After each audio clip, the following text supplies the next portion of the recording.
Justice starts now.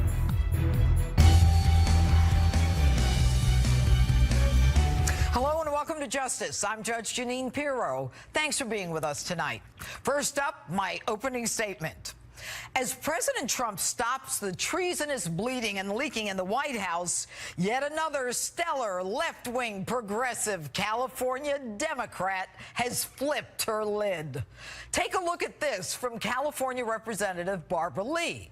Quote, by putting General John Kelly in charge, President Trump is militarizing the White House and putting our executive branch in the hands of an extremist. Will someone please tell me why it is that ever since Donald Trump became president, you Democrats have lost your minds and are in a constant state of psychotic rage? Militarizing the White House? Are you crazy?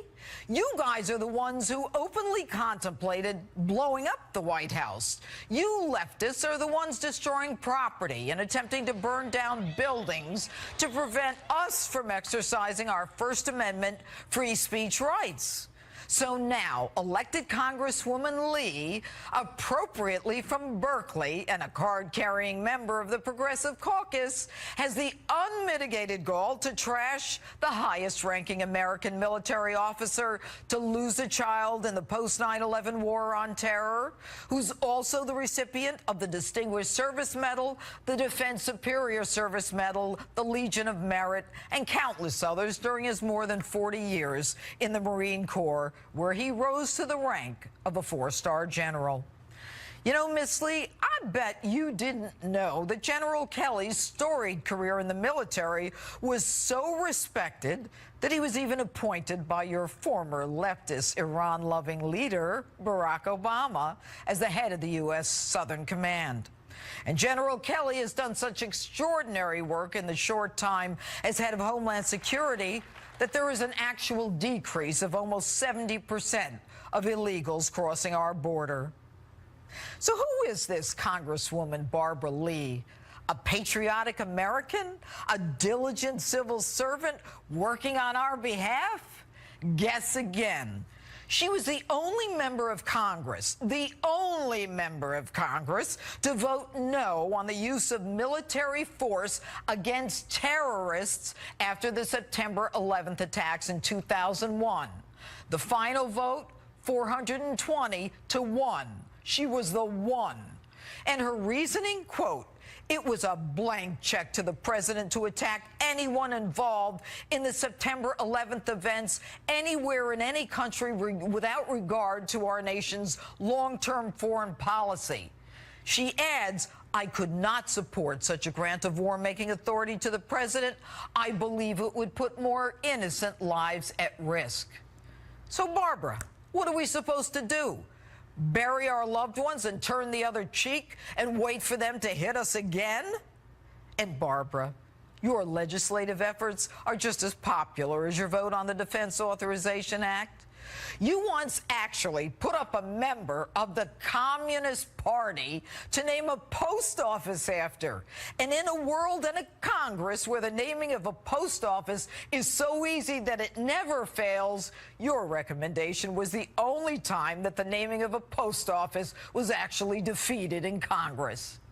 Now, I know you're from California and represent the Berkeley area, but I'm worried all that pot smoke in the air out there has scrambled your brains. Barbara, your kind of crazy puts all Americans at risk. And as we face a nuclear-powered North Korea, Iran, and others who want to destroy this great nation, there is no better person, no better leader, no one more knowledgeable to help the president run the West Wing of the White House than General John Kelly. And that's my open. Tell me what you think on my Facebook page or Twitter, #JudgeJeanine. Joining me now with reaction to all the breaking news of the day, Congressman Darrell Issa, a member of the House Oversight, Judiciary, and Foreign Affairs Committee.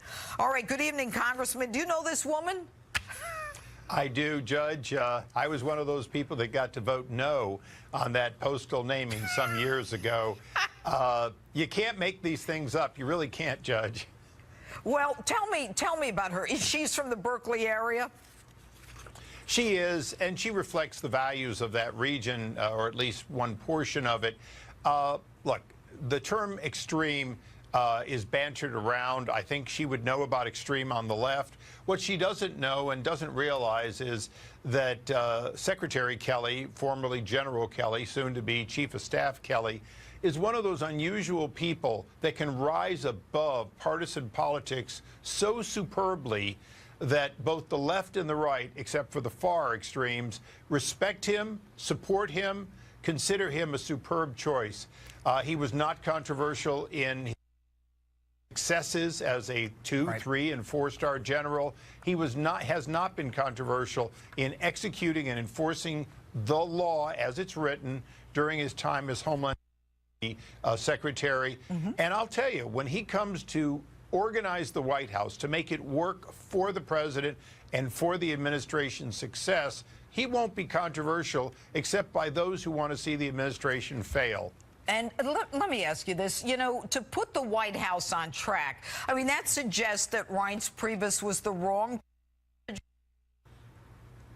Well, you know, one of the challenges is if you want to put somebody in charge of a dozen cabinet officers and have those egos and those very successful people, governors, very successful people, top people in business, and tell them, you get to the president through me. I will take care of your problems, and in cases, I will save the president time so that he can do what he needs to do. You know, Reince was unable to do that. He was unable to intercept those people problems without using up what little, you know, the president was working triple time. With this man, those cabinet officers respect the fact that they will go to the general first. He will probably take care of 99% of the problems, and that will make this administration more effective, which is the reason all the way back with Dwight David Eisenhower, this position has belonged to strong, successful, respected people like James Baker and others. Let's talk about Scaramucci, Anthony Scaramucci and the dust-up. Now you smile. I assume that you know Anthony, as do I. What's your take on that? He's a good friend. He is a good friend. Look, he's just like Secretary Kelly. He's a blue-collar kid from a working family. He grew up in the rough and tumble, tough work. Yes, he's a Harvard graduate, but not through the front door because Daddy's name was on it. Yes. He's earned everything over the years, and he plays tough. And in many ways, he is exactly like the man from Queens, President Trump. He tells it like it is. He doesn't pull punches. He believed he was done wrong by Reince, and he said so to somebody who knew it was off the record and took advantage of him. But having said that, you notice that he did not walk away from his comments. He said, yeah, I said it, big you-know-what deal. Well, and not only that, he said, you know what, I'll refrain in the future. He never apologized. And, you know, it's typical Scaramucci, and I agree. I mean, you know, I know him. I love the guy. I think he's a great guy. He's a straight shooter. I think he's who the president needs. But, you know, there were some people who said, you know what, if you're going to be in charge of communications, you got to know if you're on or off the record. Now, if this reporter actually didn't respect that, then that's a problem. But I got to tell you something, Congressman. There's one thing, and I've said it before, this reporter in the article said, quote, unlike other Trump advisors, he never heard Scaramucci say a bad word about the president. And that was very depressing to me, because that meant not only are his advisors saying bad things about him, but there needs to be a total sweep, and I suspect more is coming. What do you think? Well, I'm sure there's more that's coming. The fact is, Anthony loves the president. He sees a person that is so much like him in his drive and his passion to help the American people. And he's truly 100%. In Washington, I hate the term 110%. He's 100% committed to the president being successful. And a lot of people in the White House so far have not fit that mold. They've had their own agenda. And it's the reason that Secretary Kelly and Anthony Scaramucci, their job is to clean up those leakers who cared more about their own agenda. Right, exactly. Quickly, does Scaramucci go through Kelly? No, he's going to have the direct ear of the president because it's two different jobs. Got it. Those 12 secretaries have policy to things. Scaramucci has to communicate. All right, Congressman Darrell Issa, thanks so much for being with us. And joining me now with more reaction to the latest staff shakeup at the White House and much more, former deputy campaign manager for President Donald Trump and Fox News contributor David Bossie. How are you, David? I'm great, Judge. How are you tonight? I am well. Could you have predicted what happened this past week in the West Wing? Well, I think the writing was on the wall, Judge, as many of us saw that there was going to be a change. Did I see General Kelly getting the job? Not necessarily. Okay, so now we know General Kelly, he understands chain of command. I mean, when I was DA, my chief assistant was a two-star general, taught me about chain of command, and nobody went around that chain of command. But if with General Kelly, then the position of Homeland Security is now open, and there's talk of Attorney General Jeff Sessions filling that position. Do you think that that's a good idea? Oh, I think Attorney General Sessions would make a spectacular Secretary of Homeland Security. He is incredibly passionate about those issues that are first and foremost at the top end of those job requirements there. It's something that General Kelly's done an incredible job at, driving border crossings down, securing the border, getting the wall ready to be built, and many other issues that the Secretary of Homeland Security needs to do. Look, I think that the Attorney General is one person. I think Tom Bossert, who is... oh, I love Tom Bossert. Yeah. Tom, who's the Homeland Security advisor to the president in the White House, and is a special guy, a very talented guy, is also somebody that I think should be considered. And there's a host of others that could take that job, and I think that the president's going to add a quality person to his team. Okay, so you move Jeff Sessions out, which is a great resolution. Then you bring somebody in who is Attorney General, who then oversees Mueller and the special counsel and that investigation. I mean, it's brilliant. Now, it could solve a bunch of problems all at once. That's right. And let's talk about Scaramucci, the dust-up. You worked with Anthony as well. You know, I just heard you and the congressman talking. You know, add me to the friends list of Anthony Scaramucci. We were in a foxhole together during the campaign and during the transition. Yes. And there was no more fierce defender of the president than Anthony Scaramucci in those days in September and October. The toughest days. And so I'm glad that Anthony is there. I think that Anthony has learned a tough lesson in his first few days, and I think he's the first to tell you that was a tough, you know, speaking very honestly and forthcoming to a reporter and having it come out like that is a tough thing. And I think he's learned that, and that's going to benefit him, and it's going to benefit the president in the future. Well, there's no question. And, you know, when you trust someone and you know, you say it's off the record, you can never ever assume it's off the record. We've all been burned. We all have. Once we've been burned, we never do it again. All right. It definitely leaves a mark. Okay, let me ask you this, David. As we go forward with what's happening in the White House, the president has lost the fight so far for health care. Are Republicans sabotaging their own party and the president? Well, I don't know if they're sabotaging. I think that, you know, Senators Collins, Murkowski, and John McCain certainly did this week. And I think they need to be held to account. And if they're not held to account when it comes to tax reform and other big, you know, ideas that the president wants to get through Congress, there's going to be senators who decide to take their own road. And that's not what we're about here. We need to have the repeal and replace bill brought back and discussed in the Senate.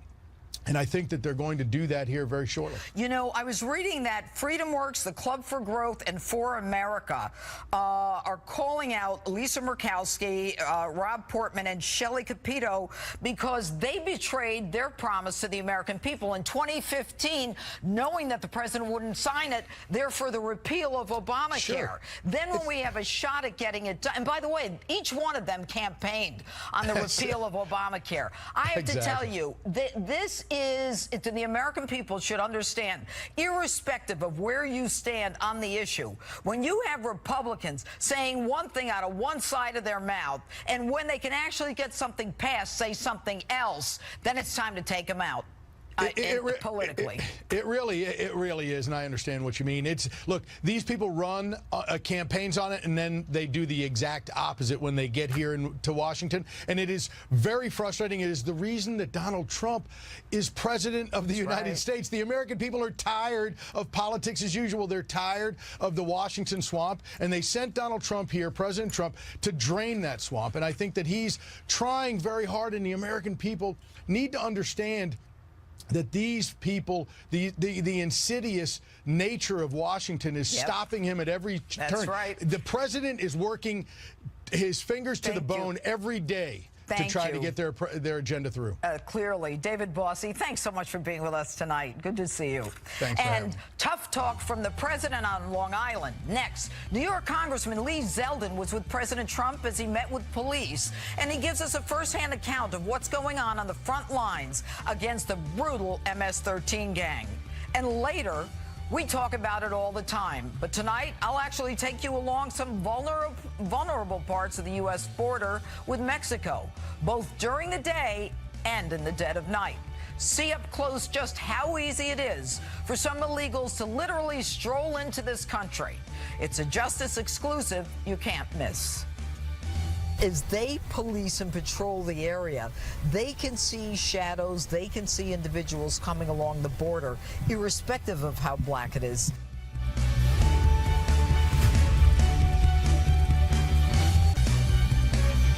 President Trump with an emotional speech Friday, vowing to hunt down every member of MS-13 and other vicious gangs that murder innocents in our... Joining me now with reaction, New York Congressman Lee Zeldin, who was at that speech with President Trump yesterday on Long Island. Good evening, Congressman.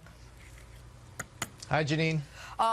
Congressman, you live in the area on Long Island, where the president was, and where, as I understand it, 17 innocents had been killed by MS-13 gang members in the last, is it year? Yeah, and we've had a surge lately. We had 4 killed. There was a high-profile incident that took place just a few months ago. Where if you're in MS-13, you're not allowed out. There was someone who tried to get out. They killed that person as well as 3 other people. And they use machetes. They don't use guns. It's a slow, painful death. And we've been waiting for the cavalry to show up. The Obama administration has been making it worse. The president showed up yesterday. He is the cavalry. He's coming with DHS, with all the resources to help us protect our families and protect our communities. You know, it's amazing. It was great. It's amazing, Congressman, that if you recall, when there was this migration from Central America through Mexico, I mean, they were gang members with the tats, and they were saying, you know, you can't keep me out of here. I actually spoke to Border Patrol members about that, and it is frightening. But then you have to say, how is it that they got from the southern border to Long Island? Was the president flying them up there? Who's paying for them? Well, okay, so the Obama administration was encouraging more unaccompanied immigrant minors to come across the southern border.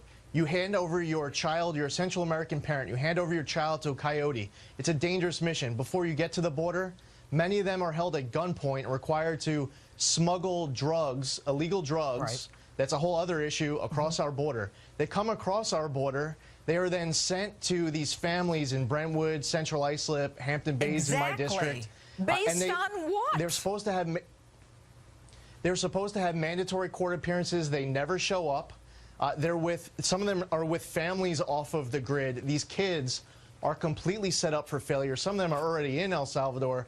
They go into the school. They're recruited as early as 5th grade, 6th grade, 7th grade, and there's no way for these kids to succeed. But, you know, it's so sad that Americans, and, you know, I've had parents of victims of these MS-13 gang members who, I mean, nobody deserves anything like that. They don't even deserve to be here. If someone is a member of MS-13, at least now we've got the General Kelly, who's moving to the White House, obviously, and Sessions, who are saying deport them. But what we need now is was the president made it clear in the speech.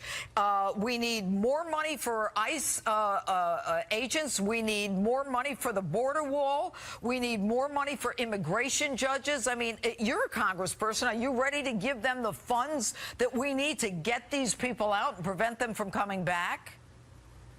Yeah, absolutely, 100%. Everything that you just mentioned, it's giving this president every resource that's necessary to indict these people, to deport them, punish them, to send a strong message to those Central American parents not to send more of their kids up here. And it's not just murder. It is gang rape. It's drug trafficking. It's human trafficking.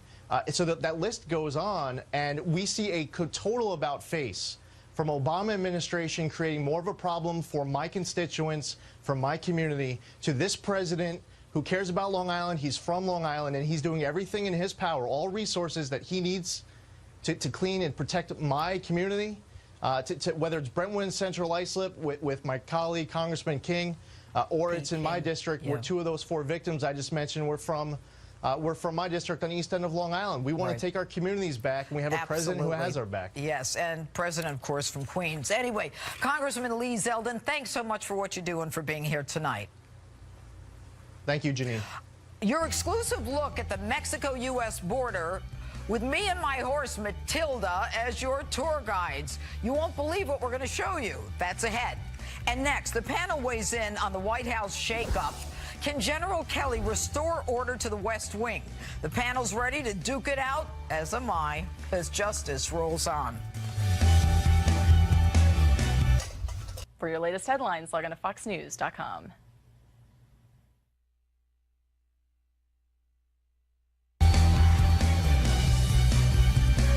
Welcome back to Justice. Another big week for the Trump administration and a lot to talk about. So let's get right to it. My panel tonight, GOPAC Chair David Avella and former aide to Chuck Schumer and radio host Chris Hahn. All right, guys, I'm going to give you like 10 seconds each. General Kelly.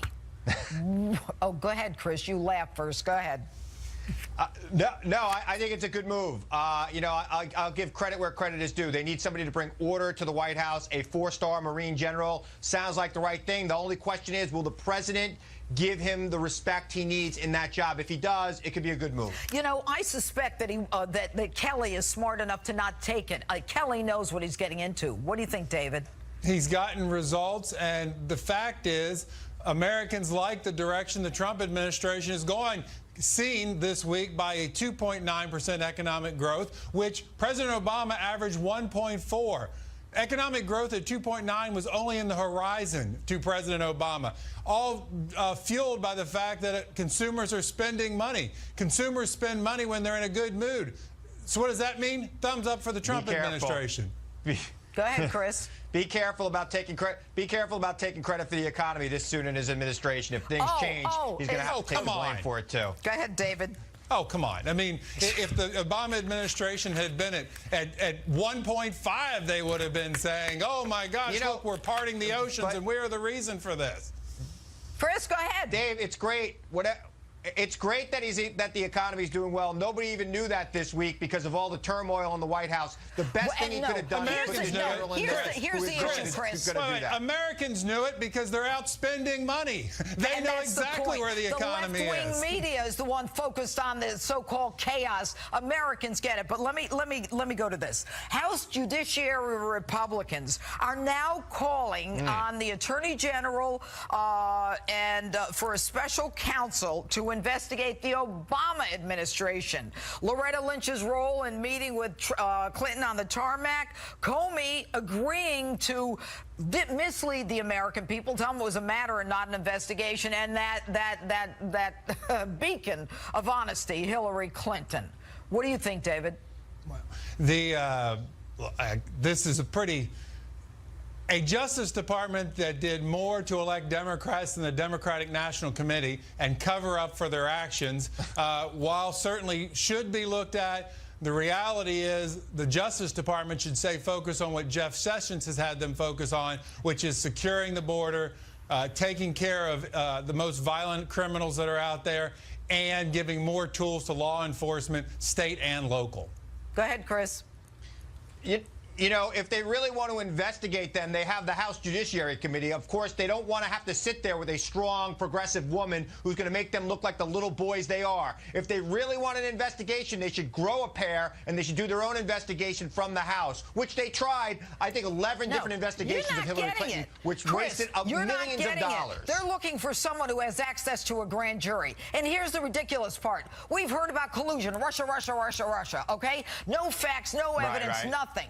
Now you've got problems with the FBI director who's saying that the head of the Justice Department is trying to get him to say something that's not true, and you've got Hillary Clinton taking money from everyone.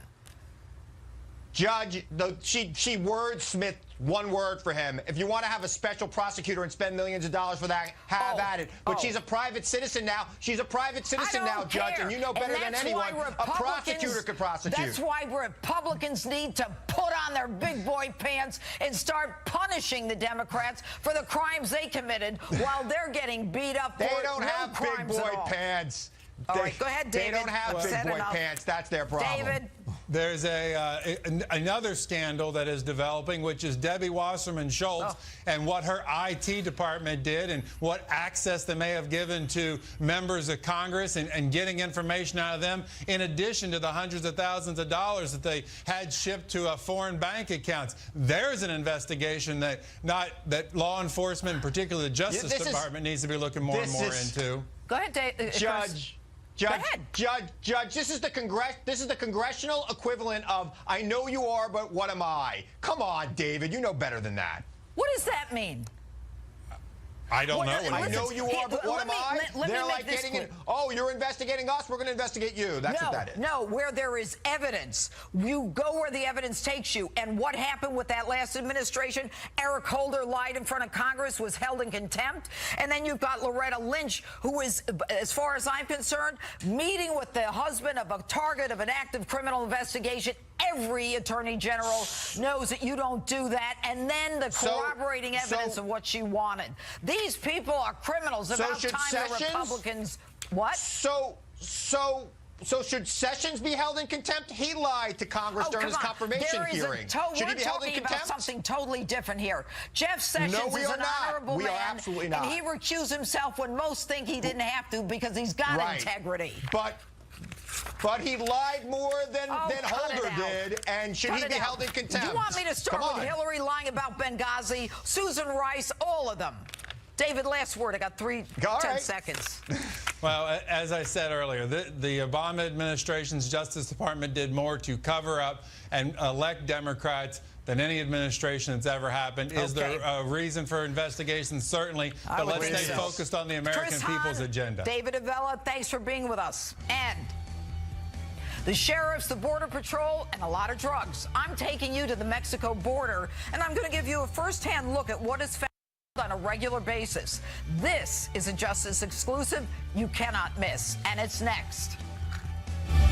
Border to take you on an exclusive ride to see just how easy it is for criminal illegals to enter this country, smuggle drugs, and threaten our safety.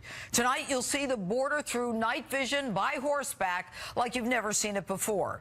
But first, I saddled up for a daytime tour with a special friend. I wish I brought my apple. My apple. So me and Matilda are here on the border in Cochise County in Arizona. Matilda and I are going to go for a little walk and find out how protected we are from those who want to cross our border. Matilda, show them your teeth. I didn't bring my gloves.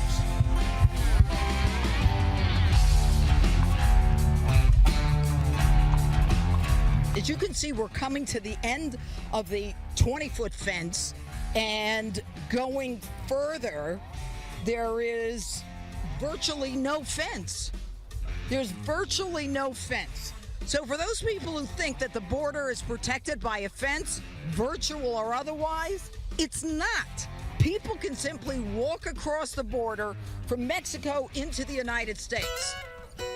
You're the sheriff of Cochise County. Yes. What is the impact of this fence on your county and law enforcement as you see it?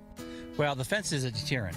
It's not the fix-all. It's not all the remedy, but it's a measure. It's a symbol to tell people don't come across here. For 33 years working in this county and seeing the lack of will to secure this border, we have a president now that's actually put the will in place for us. When 80-90% of all the drugs in this country that come into our communities is coming through this southern border, having a secure border is so important. When you have 91 people a day dying of opium, heroin overdoses a day, 2 in Arizona. If the president was sitting here right now, the first thing I'd say is never forget problems are solved in communities, not in Washington, D.C. Don't forget us, and don't forget us when it comes to financially. Don't forget us. Talk to the people that live it day in and day out. And I think this president actually respects that and understands that. What do you want to say to President Trump? Keep up the good work. He had a realistic opinion of what was happening on the Mexican border, and he's done a lot in 6 months that for 30 years none of the other presidents even wanted to talk about it. We've sponsored 3 guys to be citizens. They've done it the right way. We give them a job for a year, learn English, learn the Constitution. They become citizens. They want to be Americans. No problem with that. Absolutely. You know your horse is rubbing her head on my leg. He likes you. This fence is 15 feet high. And as you can see, it ends literally. As we continue to walk along the United States-Mexico border, what you have here is a literal passageway. We live right on the border, so it's concerning. What's the scariest situation that you've encountered? Well, the scariest was probably 10, 15 years ago when someone was in our house. Was she an illegal? Oh, yes, yes. Well, the worst one that someone in my family encountered is my daughter was confronted by a runner a few years ago. When you say runner, you mean a drug runner? Suspected drug runner. As you can see, this border fence has been lifted to accommodate the monsoon. Is that what's going on? And I'm standing here with someone who has a ranch and property along the border. As you sit in your house, do you see people coming across your ranch who are illegal? I have been had people walk in my utility room on me. I had illegal confront me in my utility room. I had them try and break in as they watched my husband drive down the road. You're the patrol agent in charge of this area on the border. You're the tip of the spear. Customs, Border Patrol, local law enforcement, Cochise Sheriff. What do you want America to know? We're not giving up. We're working together, and we're here to improve the quality of life for all our communities here as we secure this border. What would you say to President Trump? We do need the wall in places. We just persevere. We just keep on with the status quo. We've been trying for 25 years to get somebody to listen. What they need to do is make sure that there are enough agents along this international boundary to protect the citizens north of here. What's your message to President Trump?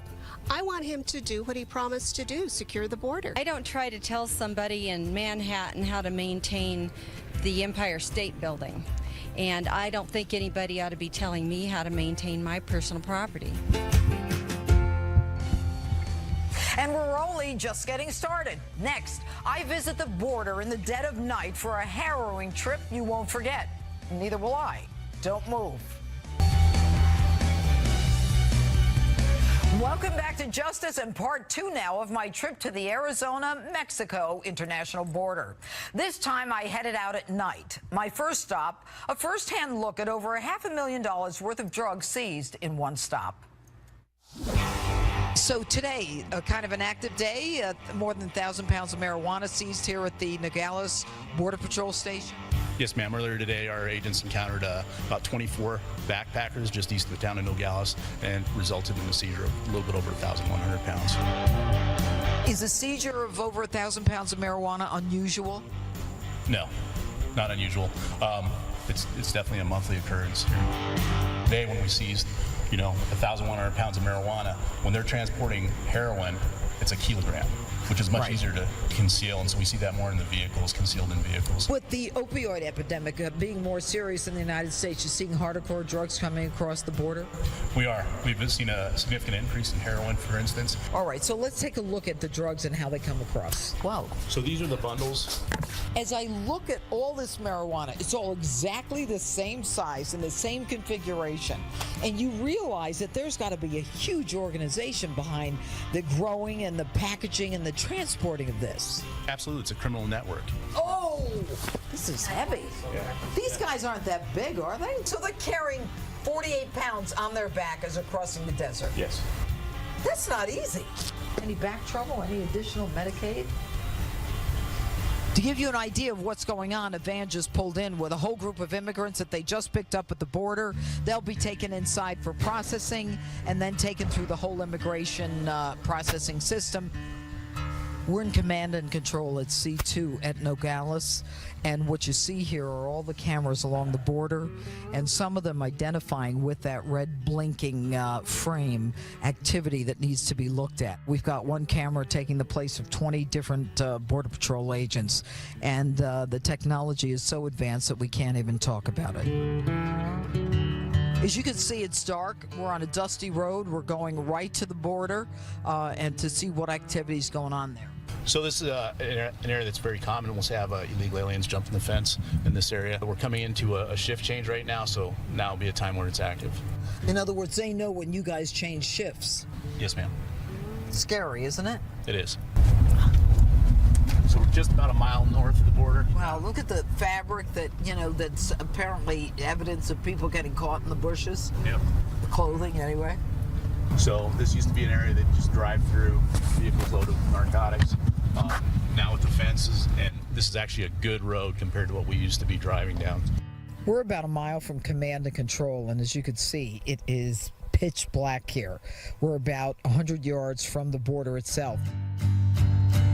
On a night when people would cross, how did these people know where they're going?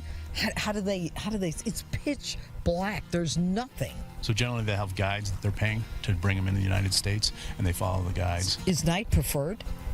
Absolutely. So we do have some technology advantage at night, but at the end of the day, whether they're hiding under a tree or running down a trail, that's something that is difficult for an agent to deal with. So we have to be careful of where we're going, watch our footing, etc. We have to look under every bush, every tree out here, because we don't know if they hid something or if someone's hiding out there. What you're seeing right now is me 100 yards from the border through the technology, through the night vision that Border Patrol has. Their technology is even more advanced. We can't talk about that. But as they police and patrol the area, they can see shadows, they can see individuals coming along the border, irrespective of how black it is, how dark it is, the fact that there are no markings and no roads. Here we are literally on the border of Mexico and the United States. This is part of the fence that has been opened for the what? For the monsoon season. So in Arizona we have seasonal monsoon rains. Significant amount of water drains through here, and if we don't open this fence, the debris will build up and it can push down the fence and erode the south side. Yeah, but if I want to come from Mexico to the United States, I'm going to wait for monsoon season for you guys to open the gate, and I'm crawling through. Well, we have a lot of technology. We have a lot of agents watching this area. Here we are securing the border. Fox News at work. So we're off of Main Stream here, and I'm looking at a drainage. What is this? So this is the water draining from Mexico into the United States, and this is draining underneath the city of Nogales. So what they do, historically, they would come and tunnel from legitimate sewer drains into this tunnel where they could come out in this area. So they'll do that to come into this country? Absolutely, and to smuggle narcotics into this country. A special thanks to Cochise County Sheriff Mark Donnells and Border Patrol for everything they do. We'll be right back. Me on Facebook and follow me on Twitter and on Instagram at Judge_Jeanine. That's it for us tonight. Thanks so much for watching. Greg Gutfeld is next. See you next week. Good night, John.